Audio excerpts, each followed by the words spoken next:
Francoski krompirček v restavracijah McDonald's vse od Moskve do Murmanska bo od zdaj naprej ruski.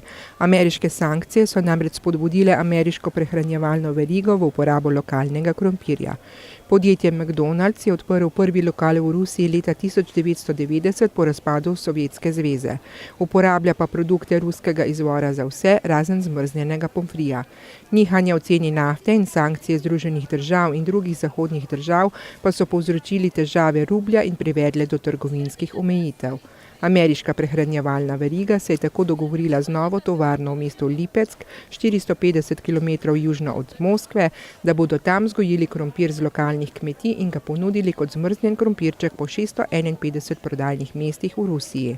To bo tudi dvignilo delež lokalno pridobljenih izdelkov na 98%. Gradnja stene v odseku meje med Združenimi državami Amerike in Mehike se nadaljuje. Pri temperaturah, ki segajo do 30 stopinj Celzija, oboroženi policisti nadzirajo delavce, ki nadomeščajo pregrade med mesti Santa Teresa, New Mexico in San Jeronimo.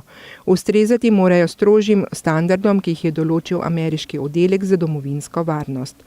Kontrolor je dejal, da nova stena sicer ne bo popolnoma ustavila nezakonitih prečkanj meja in trgovanja, je pa del strategije za oviranje pretoka čez mejo.